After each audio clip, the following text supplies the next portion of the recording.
Тугандар, Matiz издегендерге 2001 жылы чыгарылган 08 объемдо базовый комплектацияда Matiz сатууга чыгып жатат. Жана алмашуу жолу бар. Кимде Honda Fit үлгүсүндөгү Россия учетто болсо, доплата кылып берет. Баасы 160 000 сом содалашуу жолу бар. Кичине обменге кымбатыраак айтамын дейт достор. Бирок наличка акча болсо 160тан жакшы сенак кылып берет достор.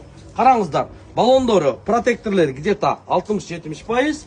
Машина полный краска болгон экен. Ичине келсек, музыкалар иштейт дейт.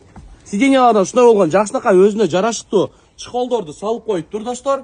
Matiz издегендерге арзан баада Matiz болсо, кыргыз номерде болсо, айтып койчу иним дегендерге, үкөм дегендерге, мына көрүңүздөрчү, чек жеген бир жакшынакай болгон сыпаттуу Matiz 2 унасы сатууга чыгып жатат.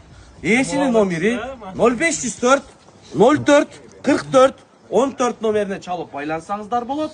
Атак такап сурасаңар 140тарга берип бериши мүмкүн. Өзү айттым мен, 120ларга болобу ака десем, ука мага фит керек деди. Фит айдаган акалар, көргүлө, жок кыла албай атасыңарбы? Андан көрү кыргыз номерди алгыла дагын, муну сатып, доплатасын алып, машиналарды обновить этип алсаңыздар болот. Келе бересиздер, лидер жамааты өз ишини баштады.